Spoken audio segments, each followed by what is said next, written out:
Dans ce monde, les gens peuvent recevoir des compétences épiques en mangeant le fruit de l'arbre des compétences. Si vous avez de la chance, vous pouvez devenir un maître du feu ou même un saint de l'épée, mais Light, lui, n'est devenu qu'un maître de l'écrasement. Le jour où ils devaient recevoir leurs compétences, Light et son amie d'enfance Lina se rendaient à l'église pour commencer la cérémonie, et ils parlaient avec enthousiasme des compétences qu'ils espéraient recevoir. Light avait toujours voulu devenir un aventurier, et n'importe quelle compétence de combat lui conviendrait. Mais Lina ne se souciait pas vraiment de la compétence qu'elle recevrait, du moment qu'elle pouvait passer du temps avec Light. Elle était tout de même un peu nerveuse, car personne ne sait vraiment quel type de compétence il obtiendra avant d'avoir mangé le fruit, mais Light était sûr qu'ils obtiendraient tous les deux des compétences extraordinaires. Mais nous savons déjà comment cela s'est passé pour lui. Lorsque Lina et lui sont entrés dans l'église ce jour-là, la Sainte Sœur leur a expliqué comment fonctionnaient les fruits de compétences. Une fois que vous aurez mangé le fruit, vous obtiendrez une compétence qui vous garantira un emploi dans le domaine de votre choix, sans que vous ayez à contracter une dette d'études écrasante. Ils pouvaient choisir n'importe quel fruit pour obtenir leurs compétences, mais il y avait une règle qu'ils ne pouvaient pas enfreindre, quoi qu'il arrive. Vous n'avez le droit de manger qu'un seul fruit de compétence au cours de votre vie. La Sainte Sœur les a prévenus qu'en mangeant un deuxième fruit, ils s'empoisonneraient. Beaucoup de gens étaient morts parce qu'ils n'aimaient pas leurs compétences et avaient essayé de manger un deuxième fruit, alors elle leur avait bien expliqué que manger plus d'un fruit avait un taux de mortalité de 100%. Lina fut choquée d'apprendre que les fruits étaient si dangereux, mais la Sainte Sœur lui assura que tant qu'elle ne mangerait pas un deuxième fruit, elle s'en sortirait parfaitement. Une fois les avertissements passés, la Sainte Sœur leur demanda de commencer à choisir leurs fruits, et Lina s'avança la première. Elle prit une bouchée de l'un des fruits et sentit immédiatement quelque chose se produire dans son corps. Il y avait une lumière aveuglante, et le corps de Lina devint soudainement très chaud. La Sainte Sœur comprit alors qu'il devait s'agir de la légendaire compétence du saint de l'épée. Elle était incroyablement rare, et elle n'aurait jamais pensé voir quelqu'un l'acquérir en personne. Maintenant que Lina était officiellement un saint de l'épée, elle était destinée à devenir l'une des plus grandes aventurières du pays. Light était vraiment heureux pour Lina, et il la félicita pour son incroyable talent. Puis, ce fut son tour, il s'approcha de l'autel et cueillit un fruit de compétence pour lui-même. Il savait qu'il n'obtiendrait probablement pas quelque chose d'aussi bon que la compétence de saint de l'épée, mais il espérait tout de même acquérir une compétence de combat décente afin de pouvoir se battre aux côtés de Lina. Cependant, lorsqu'il prit une bouchée et que la compétence se répandit dans son corps, il fut déçu d'apprendre qu'il n'était qu'un maître des noisettes. La Sainte Sœur essaya de le soutenir autant qu'elle le pouvait, mais Light n'allait pouvoir se battre que contre des insectes nuisibles dans les champs. Light était dévasté de voir son rêve d'aventurier ruiné, il a donc demandé s'il pouvait réessayer, mais la Sainte Sœur a été très claire sur le taux de mortalité de 100%, et elle n'allait pas le laisser manger un autre fruit. Lina tenta de réconforter Light en lui disant qu'elle resterait au village et cultiverait des fruits avec lui, car elle se fichait de ce qu'elle faisait tant qu'ils étaient ensemble, mais la Sainte Sœur n'acceptait pas ces bêtises d'amour et de compassion. Le talent de saint de l'épée de Lina était une merveille unique en son genre, et la Sainte Sœur n'allait pas la laisser gâcher ce talent en devenant fermière. Elle exigea que Lina devienne une aventurière pour le bien du pays. En fait, la Sainte Sœur prévoyait de l'emmener immédiatement à la capitale royale pour qu'elle puisse y commencer sa formation. Lina n'eut pas le courage de refuser les exigences de la Sainte Sœur, et fut donc emmenée, mais elle promit de revenir chercher Light un jour. 3 mois se sont écoulés depuis ce jour fatidique, et Light essaie de tirer le meilleur parti de sa situation en s'appuyant sur son rôle de fermier. Il utilisait ses pouvoirs pour faire grossir les noix et lorsqu'elles étaient mûres, il les vendait en ville pour faire du profit. Sa vie n'était pas si mal, tant qu'il repoussait ses pensées intrusives à l'arrière de son esprit. Un jour, alors qu'il se rendait en ville pour vendre ses noix, il s'aperçut que, comme elles étaient si petites, il n'était pas payé très cher. Alors qu'il rentrait chez lui, il remarqua une affiche qui donnait des nouvelles de Lina. Apparemment, elle avait été promue au rang S au cours des 3 mois qui s'étaient écoulés depuis son départ du village et se débrouillait incroyablement bien. Bien sûr, Light était heureux pour elle, mais le fait d'entendre qu'elle se débrouillait bien lui donnait l'impression d'être un véritable raté. Même s'il savait qu'il n'avait pas les compétences nécessaires pour devenir un aventurier, Light s'entraînait tous les jours dans l'espoir de débloquer naturellement une compétence d'épée ou quelque chose du genre. Il frappait sans cesse une souche d'arbre, persuadé que s'il parvenait à la fendre en deux avec une épée, il serait assez fort pour devenir un aventurier par ses propres moyens. Cependant, le travail acharné ne paie pas toujours, et la seule chose qu'il obtint de tout cet entraînement fut quelques poignets meurtris. Il s'effondra sur le sol, vaincu, et se demanda si Lina se souvenait encore de lui. Elle avait dit qu'elle reviendrait le chercher, mais avec toute la gloire et la fortune qu'elle avait acquise, il ne serait pas choqué qu'elle ait oublié son nom et son visage. À ce moment-là, une petite fille nommée Ayla s'approcha de Light et lui offrit une tasse d'eau. Elle était pratiquement orpheline, et comme le chef du village ne voulait pas s'occuper d'elle, il avait un jour laissé sur le pas de la porte de Light. Voyant qu'elle n'avait nulle part où aller, Light a décidé de l'accueillir, et depuis, les deux vivent ensemble. Ayla lui dit qu'elle avait fini de préparer le dîner et l'invita à entrer pour manger, ce que Light accepta volontiers. Alors qu'il prenait sa première bouchée, Ayla lui demanda comment s'était passée la récolte d'aujourd'hui. Light répondit que les bénéfices étaient plutôt bons, surtout depuis qu'il s'était mis à cultiver des fruits de qualité. Il a précisé qu'il avait séparé tous les fruits de compétence dans des boîtes clairement marquées avec des émojis tête de mort et a averti Ayla de ne jamais manger aucun d'entre eux. Ayla n'avait pas réalisé que ces fruits étaient dangereux, donc l'avertissement de Light était vraiment utile. Ou du moins il l'était il y a 1 heure, parce qu'elle avait utilisé un tas de ces fruits pour faire le ragoût qu'ils étaient en train de manger en ce moment même. Light s'est levé d'un bond, paniqué, et lui a demandé si elle était sûre d'avoir mis les fruits de la compétence dans le ragoût.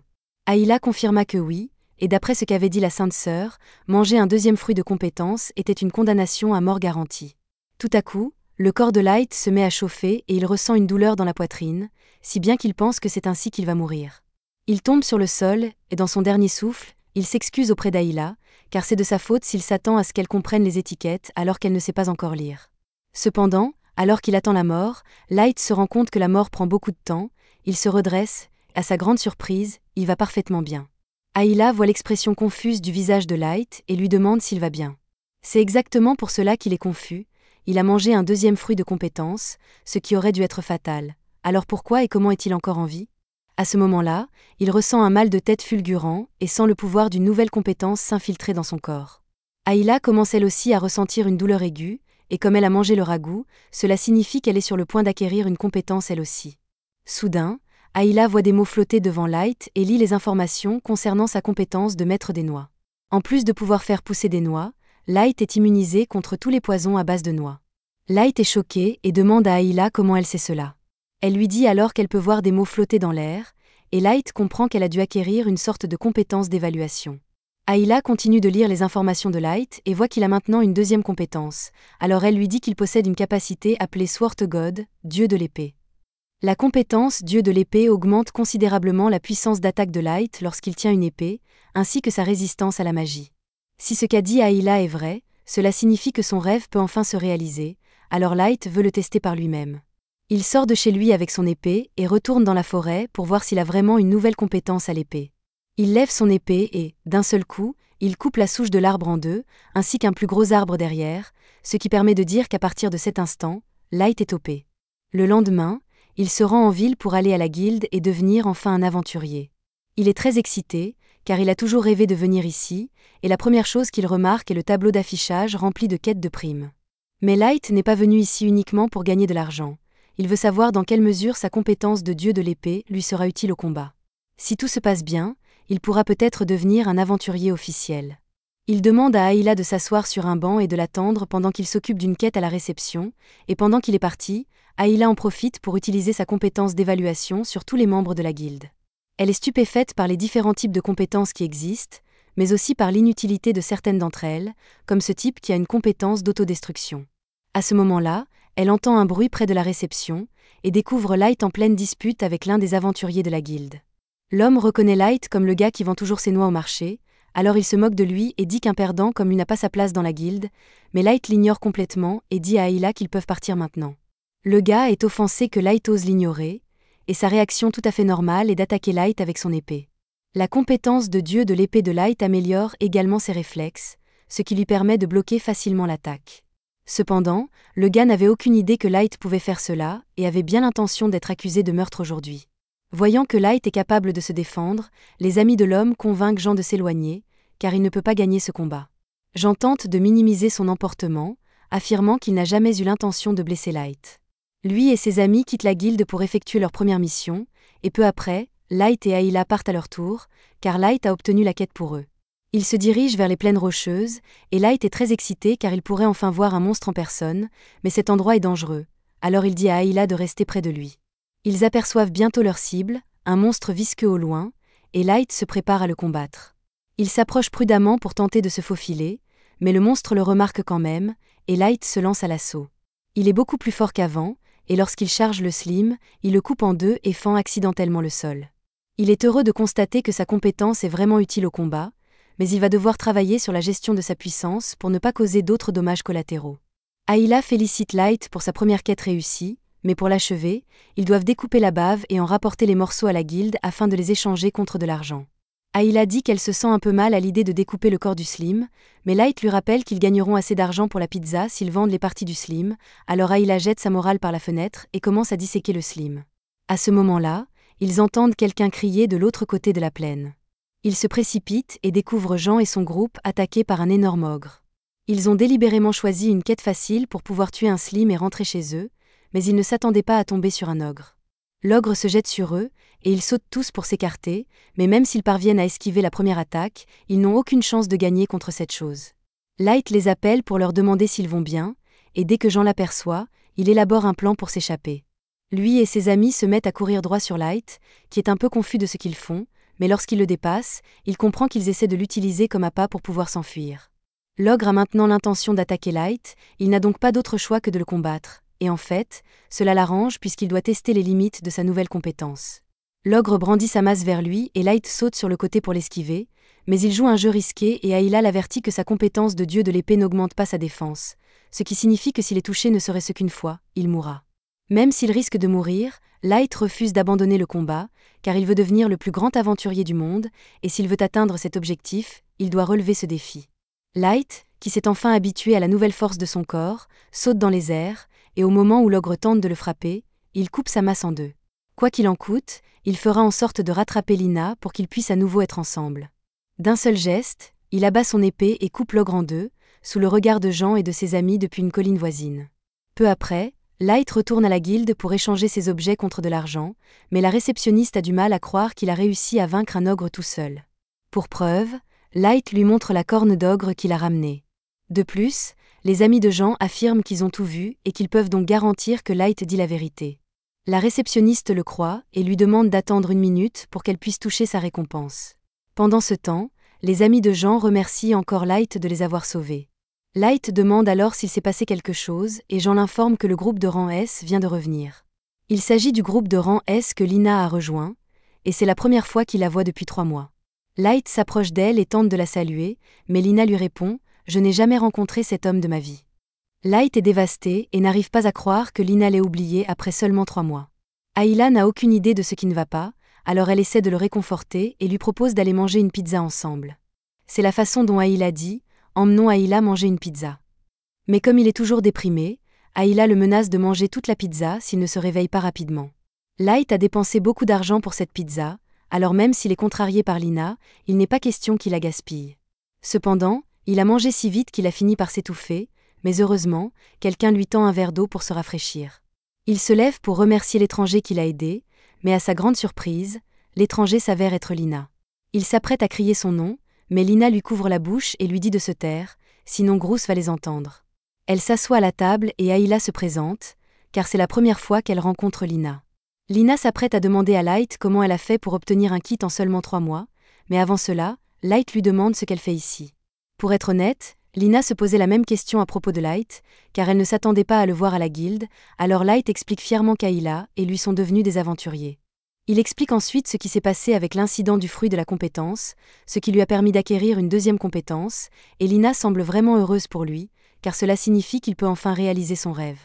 Light demande ensuite à Lina comment s'est passé son séjour au sein du groupe de rang S Sacred, mais à en juger par l'expression de Lina, cela n'a pas l'air d'avoir été très amusant. En fait, elle est obligée de se battre avec un groupe de personnes choisies au hasard par la sœur sacrée.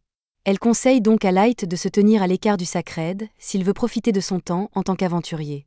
Light ne comprend toujours pas ce qu'il y a de si mauvais à propos de Sacred, puisqu'il en a entendu beaucoup de bien, mais Lina se souvient d'un incident survenu il y a 2 mois, lorsque leur groupe s'est retrouvé face à un serpent géant. Les serpents sont faibles face au feu, alors Groose a ordonné au mage de faire exploser le serpent. Mais le mage est allé trop loin et a également mis le feu à une ferme voisine.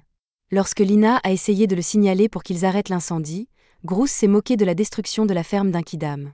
Leur mission était de tuer le serpent, et ils ont tué le serpent, il n'y a donc pas lieu de se préoccuper de choses inutiles comme les dommages collatéraux, tant que le travail est fait.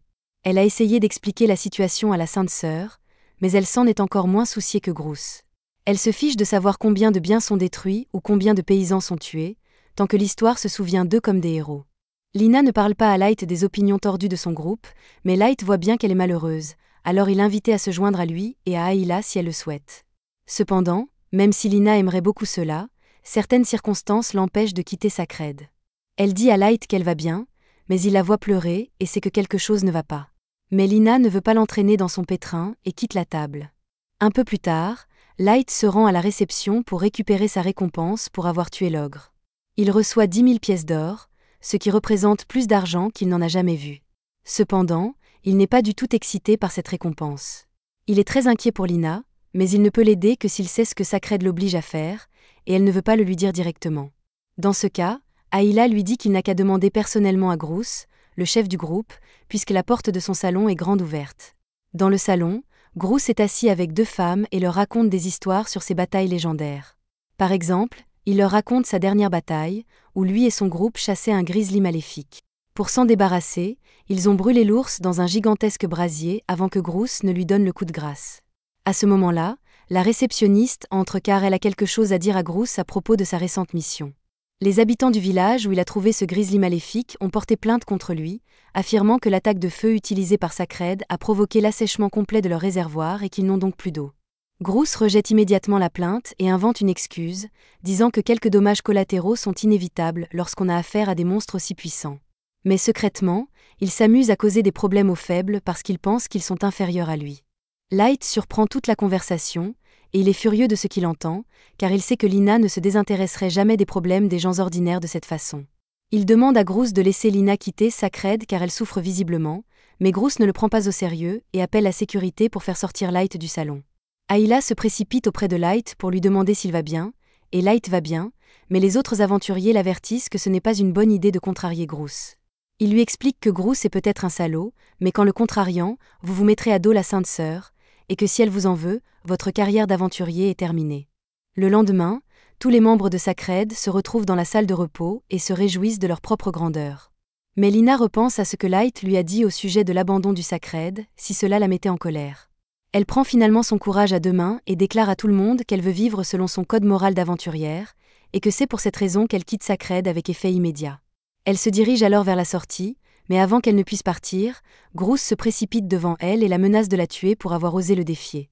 Lina s'apprête à dégainer son épée pour se défendre, mais elle se rend compte que même avec sa compétence de saint de l'épée, il lui serait impossible de vaincre Groose en combat singulier, alors elle est obligée de se soumettre et retire sa main de sa lame. Groose la renverse alors sur le sol et commence un discours mitigé sur le fait qu'elle devrait persévérer pour le bien de toutes les personnes que leur groupe sauvera à l'avenir, et il lui dit qu'elle devra continuer à persévérer jusqu'au jour où elle mourra au combat. Le même jour, le groupe Sacred est prêt à quitter la ville, et Lina s'est résignée à être forcée de travailler sous les ordres de Groose. Cependant, alors qu'ils quittent la ville, leur chemin est bloqué par Light. Groose demande pourquoi Light se trouve sur leur chemin. Light déclare alors qu'il est venu chercher son ami. Il explique à Lina qu'Ayla et lui ont prévu de partir à la chasse aux monstres et qu'ils aimeraient bien qu'elle les accompagne. Après tout, ils se sont promis de devenir aventuriers ensemble, et il a l'intention de tenir sa promesse. Lina se souvient de cette promesse et elle aimerait bien accompagner Light, mais elle n'a pas la force d'affronter Groose, alors elle demande à Light de la laisser tranquille avant qu'il ne soit blessé. Comme Lina a rejeté l'offre de Light, Groose essaie de le faire partir, mais Light n'a pas encore abandonné. Au contraire, il déclare qu'il veut se battre en duel avec Groose pour obtenir la liberté de Lina. Groose refuse d'abord le duel car il n'a aucune raison de se battre contre un inconnu, mais Light se moque de lui en lui demandant s'il a peur de perdre contre un inconnu, et Groose ne peut pas laisser passer un tel manque de respect public. Alors il finit par accepter le duel de Light et prévoit de faire un exemple avec lui. Cependant, il pose une condition.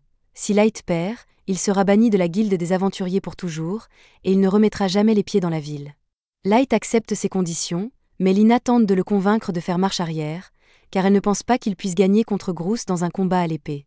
Groose dégaine son épée et se prépare à attaquer, mais avant qu'il ne le fasse, Ayla le scanne et avertit Light que Groose possède la compétence Godspeed. Cette capacité lui permet de réduire la distance avec son adversaire presque instantanément, il doit donc faire attention. Light prépare également son épée, mais pour que les choses soient équitables, il annonce que ses compétences sont maître de l'écrou et dieu de l'épée. Groose ne le croit pas, car il est impossible que quelqu'un ait 2 compétences. Groose se rapproche alors instantanément pour attaquer, et Light voit à peine l'attaque arriver, mais il parvient à la bloquer. Groose frappe ensuite Light à plusieurs reprises, et Light est obligé de se mettre en position défensive parce qu'il ne peut pas faire face à toutes les attaques de Groose. Il finit par créer une certaine distance, mais cette distance est de courte durée car Groose apparaît derrière lui et lui donne un coup de genou sur le côté.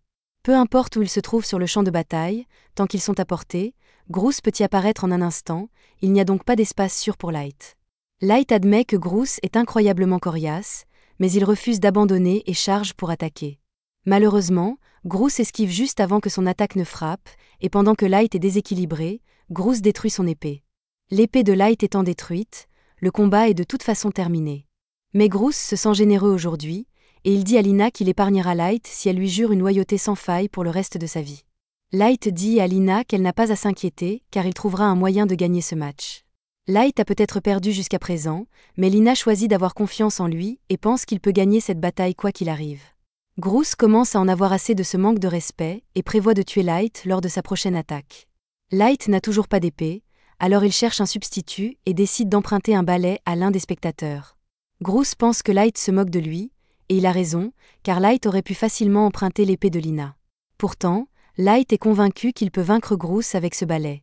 Light commence à imaginer qu'il s'agit d'une épée et se prépare à affronter les attaques de Groose.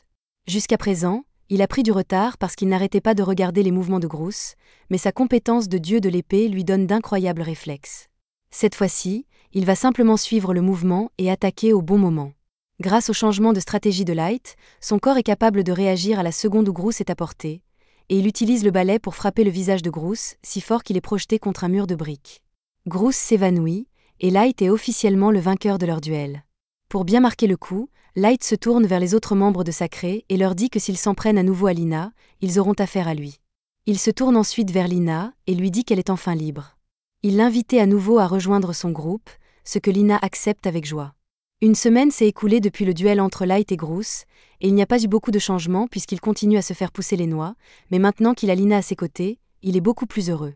Lina a préparé le déjeuner pour tout le monde, et pendant qu'il mange, elle interroge Light sur les blessures qu'il a subies en combattant Groose.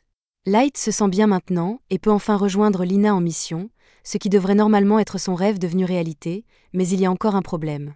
De temps en temps, Lina reçoit un visiteur envoyé par la Sainte Sœur, et depuis une semaine, il essaie d'amener Lina à la rencontrer pour qu'ils discutent de sa décision de quitter Sacred. Mais Lina dit qu'il n'y a rien à discuter parce qu'il n'y a rien qui puisse la faire changer d'avis. Malheureusement, depuis qu'ils ont gagné le mépris de la Sainte Sœur, ils sont pris pour cible. Ainsi, lorsqu'ils se rendent à la guilde pour choisir une quête, on ne leur propose que les pires emplois disponibles, comme tuer des rats d'égout. Mais Lina ne semble pas contrariée, car cela lui permet d'aider les gens, par exemple à reconstruire des maisons détruites, à nettoyer les égouts ou à retrouver un chat disparu. À la fin de la journée, ils n'ont gagné que 100 pièces, ce qui est à peine suffisant pour 3 pizzas. Mais même si leur salaire est faible, Lina est bien plus heureuse depuis qu'elle rend les gens heureux, et Light s'amuse plus que jamais. Pendant ce temps, dans la cathédrale de la Sainte Sœur, elle informe son assistante qu'elle a l'intention de donner bientôt un vrai travail au nouveau groupe de Lina. Mais celui-ci est de rang S, c'est donc l'un des plus difficiles, et elle espère ou non que Light se fera tuer au cours de l'opération. Le lendemain, Light et les autres se rendent dans la vallée de Monte pour accomplir leur dernière quête, mais il y a tellement de brouillard que Light a du mal à savoir où ils vont. Il demande à Lina si c'est le bon endroit et, d'après la carte qu'elle tient, il devrait bientôt arriver au manoir. Dans l'instant qui suit, le cheval de Light manque de le faire tomber parce qu'ils sont arrivés au manoir et qu'il n'y a aucune chance que le cheval puisse descendre jusqu'en bas. Plus tôt dans la journée, lorsque Light et les autres se sont rendus à la guilde pour choisir leur prochaine quête, ils ont trouvé la réceptionniste qui les attendait, car elle avait une quête spéciale pour eux. Elle se réjouit de la présence du groupe de Lina et leur demande d'accepter la quête, car ils doivent la résoudre au plus vite pour la sécurité de tous. Cependant, il n'y a pas beaucoup d'informations disponibles concernant la quête, et elle ne sait même pas ce qui peut en être la cause. Tout a commencé lorsqu'un groupe d'aventuriers se rendant dans le nord de la vallée de Monte a soudainement disparu au cours d'une quête, et chaque fois qu'ils envoient des aventuriers enquêter, ils finissent par disparaître à leur tour. Ce qui est encore plus inquiétant, c'est que des aventuriers de rang A et B ont disparu dans cette vallée, alors ce qui est à l'origine de ce phénomène doit être incroyablement puissant. La réceptionniste remet au groupe la liste des aventuriers disparus et, à la grande horreur de Lina, elle connaît ces personnes. Ce sont eux qui lui ont enseigné tout ce qu'elle sait sur l'aventure à ses débuts, alors elle s'inquiète vraiment pour leur sécurité. Le seul indice dont il dispose est le fait que tous les aventuriers disparus se sont d'abord arrêtés chez l'ancien comte Monte. Le comte Monte était un homme qui avait amassé une fortune grâce à l'aventure et qui s'était installé dans la région. Il n'existe aucune trace des compétences de Monte, mais le comte lui-même est mort il y a plus de 30 ans, et son manoir est tombé en ruine. Quoi qu'il en soit, la mission du groupe de Lina est de retrouver les aventuriers disparus et de déterminer la cause de toutes ces disparitions. Lina hésite à accepter ce travail car des aventuriers de rang A et B ont disparu sans laisser de traces, mais Light semble très enthousiaste car il a toujours voulu visiter la vallée de Monte. De plus, ce travail leur apportera une récompense décente, donc même Ayla est d'accord, car cela signifie plus de pizza pour elle. La réceptionniste vient de s'apercevoir de la présence d'Ayla et demande à Light s'il a vraiment l'intention de l'emmener avec lui dans sa quête. Light répond à la réceptionniste qu'Ayla est une évaluatrice très fiable et qu'il est donc essentiel qu'elle l'accompagne dans ses missions. Cependant, cette déclaration soulève encore plus de questions, car des enfants aussi jeunes qu'Ayla ne devraient pas encore avoir de compétences. Light explique qu'elle a accidentellement mangé un fruit de compétence il y a quelque temps, mais qu'elle n'est pas morte, donc tout va bien. Sur ce, le groupe se met en route vers la vallée de Monte, ce qui nous ramène au présent.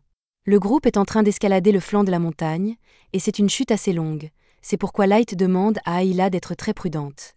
En voyant la taille de ce manoir, Light a du mal à croire que quelqu'un puisse offrir une telle chose uniquement grâce à l'aventure. Mais Lina ne trouve pas cela si étrange, car elle n'est aventurière que depuis quelques mois et a déjà économisé assez d'argent pour s'acheter une maison. Light, inspirée par cette idée, décide de construire un jour une grande maison comme celle-ci pour pouvoir cultiver ses fruits et s'entraîner autant qu'il le souhaite. Ayla s'enthousiasme et dit qu'elle veut construire une maison de bonbons pour elle aussi, mais toute cette excitation a dû affecter son bon sens, car elle décide de sauter de joie sur le rebord. Dès qu'elle atterrit, le rebord s'écroule sous ses pieds et elle tombe à la renverse. Grâce à sa rapidité de réaction, Light parvient à s'accrocher à sa main, mais il tombe lui aussi dans le vide. Lina tente de les remonter, mais malheureusement, elle est entraînée vers le bas, et ils tombent tous.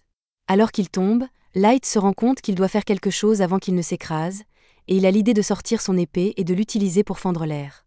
Cette manœuvre crée une pression de vent suffisante pour ralentir leur descente, et ils parviennent à atterrir en un seul morceau. Mais ce n'est pas parce qu'ils ont survécu à la chute qu'ils sont en sécurité, car Lina et Ayla se rendent vite compte qu'elles sont encerclées. Light ne semble pas trop inquiet, car il est sûr de pouvoir faire face à n'importe quel type de monstre, alors il charge et coupe l'un des monstres en deux. Light avait raison de dire que les monstres étaient faciles à vaincre, mais Lina et Ayla se rendent compte qu'il ne s'agit pas de monstres ordinaires.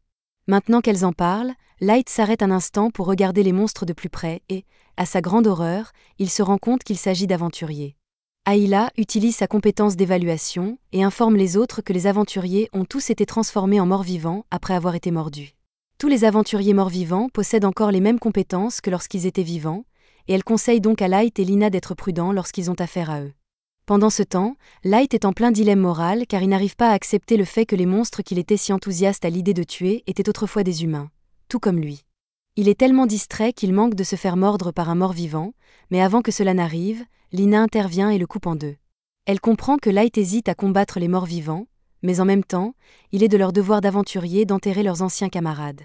Light comprend ce qu'elle dit et accepte de se battre, mais pour l'instant, ils doivent se retirer dans le manoir, car il y a peut-être des survivants à l'intérieur.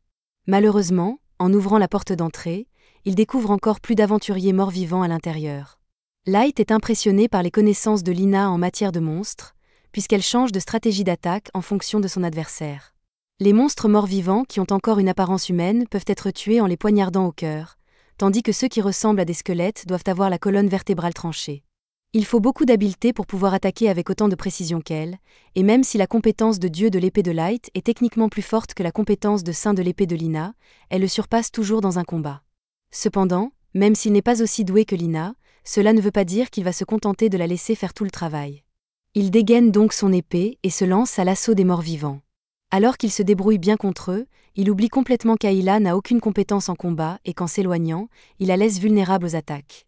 Un mort-vivant se faufile derrière elle et s'apprête à frapper, mais juste avant qu'elle ne soit touchée, Lina s'élance et poignarde le mort-vivant à travers les brèches de son armure, le tuant d'un seul coup.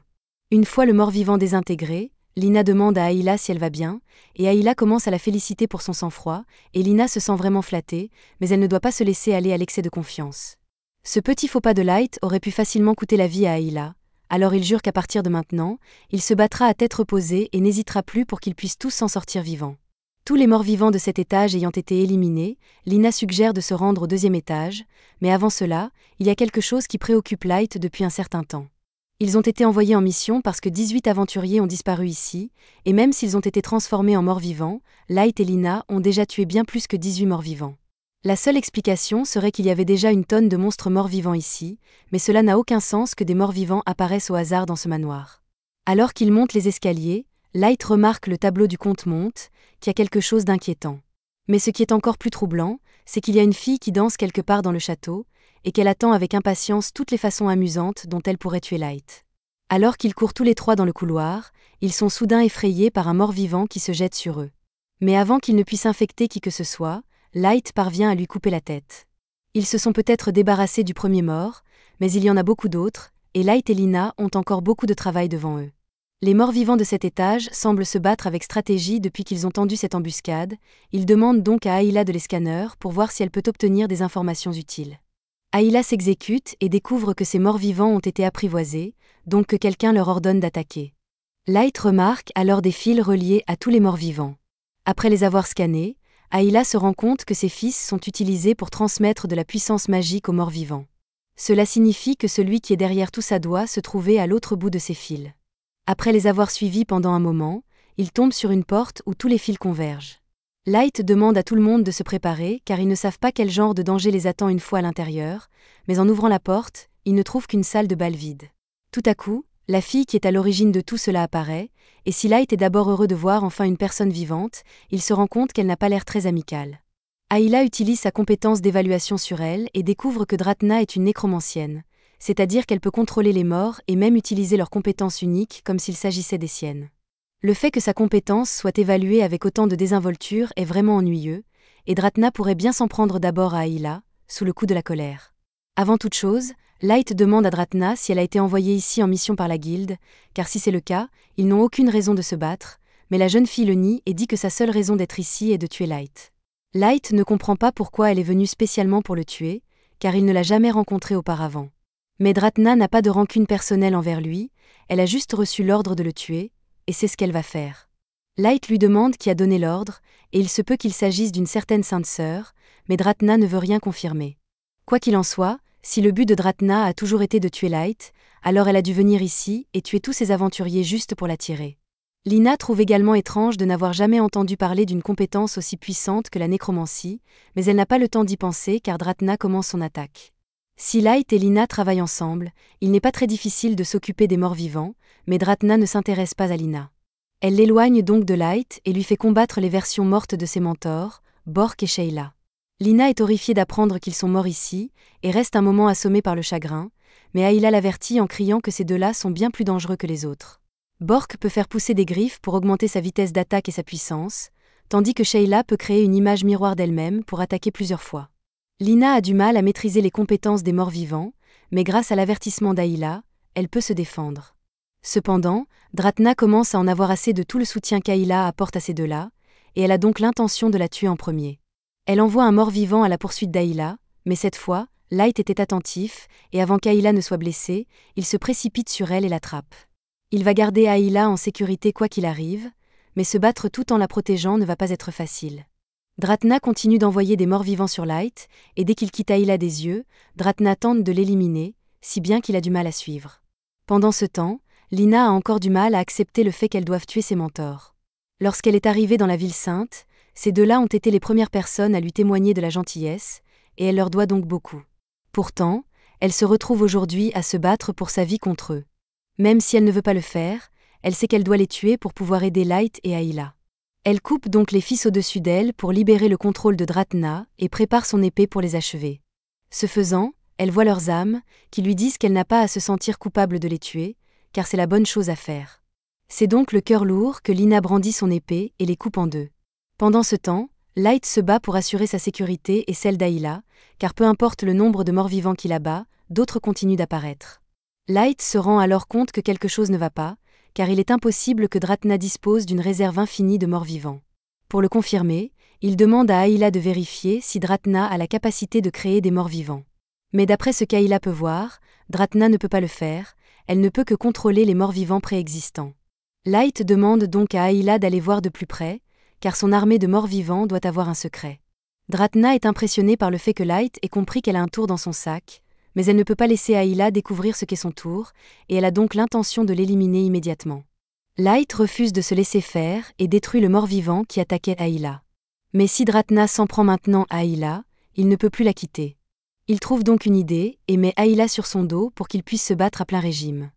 Alors qu'Ayla est sur son dos, Light lui demande si elle peut comprendre pourquoi les morts-vivants continuent d'apparaître, mais comme ils bougent tous beaucoup, sa compétence ne peut pas vraiment se fixer sur quoi que ce soit.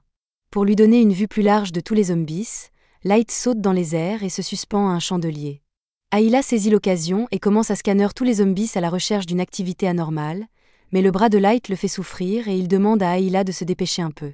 Ayla comprend vite pourquoi il y a tant de morts-vivants ici et informe Light qu'il y en a un à l'arrière qui a une capacité d'invocation. Et ce n'est pas n'importe quel zombie, c'est le comte Monty en personne. Dratna n'apprécie pas du tout qu'il soit si près de comprendre son tour, alors elle essaie de les éliminer. Alors que Light est toujours suspendu au toit, elle envoie un faucheur d'âme à leur poursuite, et après qu'Ayla l'a scanné, elle prévient Light qu'un simple contact avec la faux de cette chose le transformera en mort-vivant, donc ils ne peuvent pas risquer d'être touchés, et Light est obligé de sauter en bas pour éviter l'attaque. Au moins, ils savent enfin pourquoi il y avait tant de zombies ici, car c'est le faucheur d'âme qui a transformé ces aventuriers en morts-vivants. Dratna les félicite d'avoir trouvé la solution, mais elle leur fait remarquer que le faucheur d'âme appartenait en fait au comte Monty. Il est vraiment ironique qu'un héros aussi grand que lui ait été victime de son propre faucheur d'âme. De plus, lorsque des aventuriers venaient enquêter dans ce manoir, ils étaient eux aussi transformés en morts-vivants. Cela explique ce qui s'est passé, mais Light ne comprend toujours pas pourquoi le comte Monty s'est donné la peine d'invoquer un monstre comme le faucheur d'âme. Le fait que Light ne puisse même pas imaginer cette raison énerve Dratna, qui le traite d'enfant naïf. Il lui demande ce qu'elle entend par là, et en réponse, Dratna lui demande s'il connaît les compétences tabous. Il s'agit de compétences qui vous valent le mépris du monde entier simplement parce que vous les possédez, et la compétence d'invocation du comte Monty était l'une d'entre elles. Au début, les gens l'ont simplement loué comme un héros doté d'un talent puissant, mais son talent était un peu trop puissant. Le peuple et le gouvernement ont commencé à craindre qu'il ne devienne un jour un méchant. Ils l'ont donc ostracisé et l'ont même accusé à tort de trahison. Ironiquement, c'est exactement ce qui l'a poussé à devenir un méchant. Le gouvernement ne cessait d'envoyer des assassins à ses trousses, jour après jour. Un jour, il s'est dit « Si je meurs, alors nous mourrons », et a invoqué son trésor secret.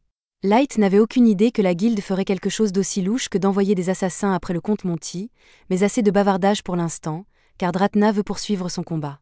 Cet endroit était pratiquement un rêve pour elle, car elle n'aurait jamais pu trouver autant de morts-vivants ailleurs. Et si elle utilise sa compétence de nécromancie pour contrôler un invocateur, elle peut invoquer à l'infini autant de morts-vivants qu'elle le souhaite. Light prépare son épée pour affronter à nouveau Dratna, mais ce faisant, il commence à penser à ce qu'elle a dit à propos des gens qui craignent la puissante compétence du comte Monty. La même chose pourrait lui arriver, car sa compétence de maître pourrait techniquement lui permettre d'obtenir un nombre infini de compétences s'il le voulait, et si les gens l'apprennent, ils le traiteront certainement comme un méchant. L'inévitabilité de cette issue l'inquiète, mais il n'a pas le temps d'y penser trop longtemps, car ce qui compte pour l'instant, c'est de protéger Ayla et de continuer à se battre. À cette fin, Light parvient à observer quelque chose pendant qu'il surveille les morts-vivants de Dratna. Il semblerait que Dratna utilise sa nécromancie pour assigner des cibles et des méthodes d'attaque aux morts-vivants. Ayla le confirme. Les morts-vivants contrôlés par Dratna sont capables d'utiliser les mêmes attaques jusqu'à ce qu'on leur donne de nouvelles instructions. Light élabore un plan pour tirer parti de cette situation. Alors que Dratna envoie des morts-vivants à sa poursuite, il prépare une contre-attaque. Cependant, ce n'était qu'une diversion, car il annule l'attaque au milieu de l'animation et saute dans les airs pour donner à Lina une ouverture pour attaquer. Dratna est prise au dépourvu par ce changement soudain, mais elle tente de changer la cible du Soul Reaper et de lui dire d'attaquer Lina à la place.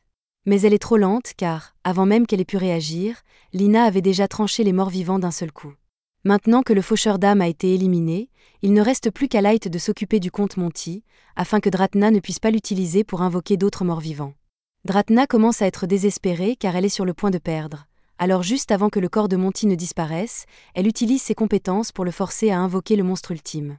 Light et Lina se préparent donc à faire face à ce qui les attend et, à leur grande horreur, c'est un méchant dragon qui est invoqué.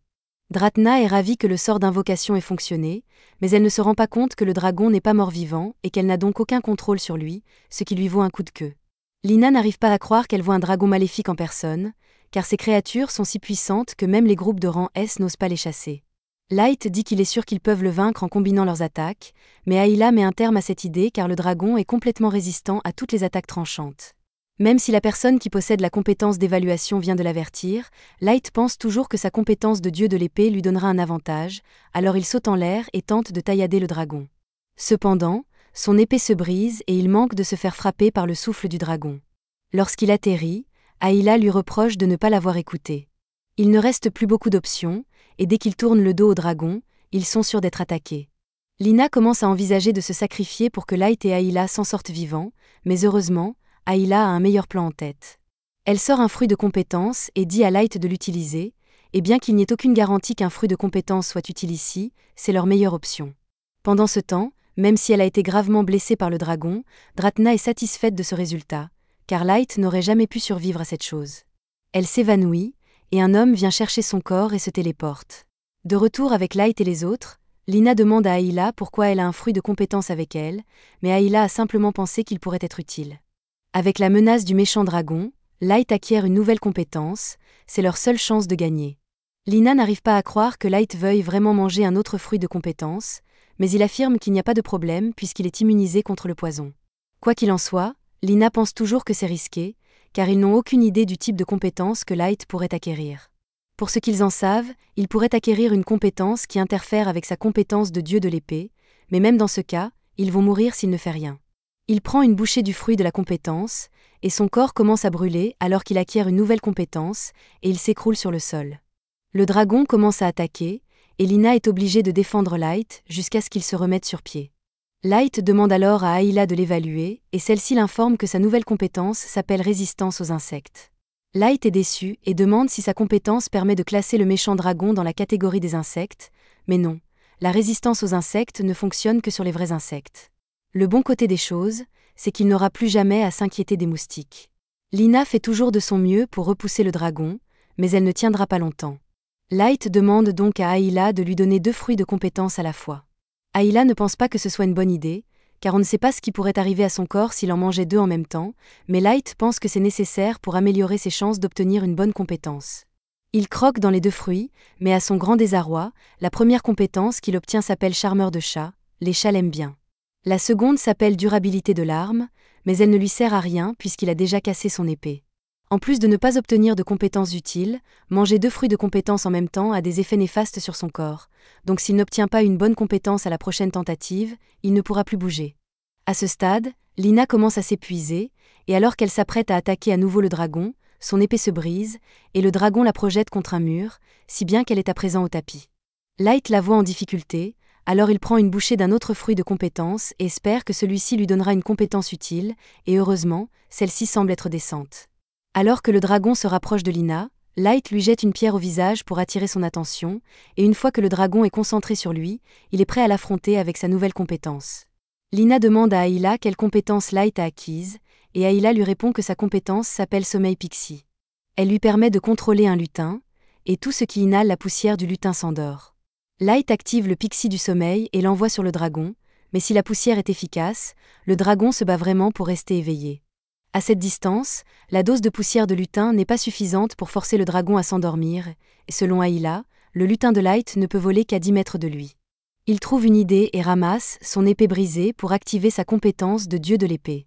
Il lance ensuite la lame vers le plafond pour faire s'effondrer le toit, et lorsque les débris tombent au sol, il s'en sert comme marchepied pour s'approcher du visage du dragon.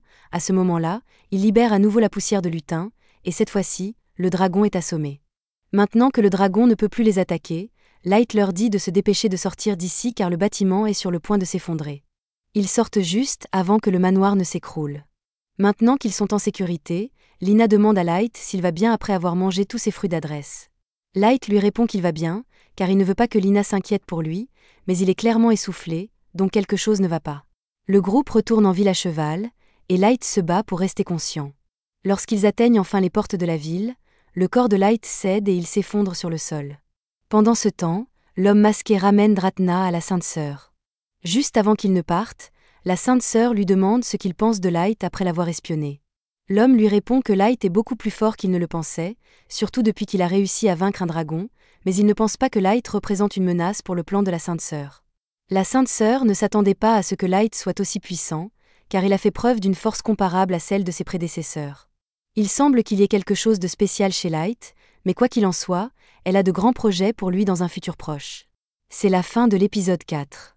Abonnez-vous pour ne pas manquer la suite.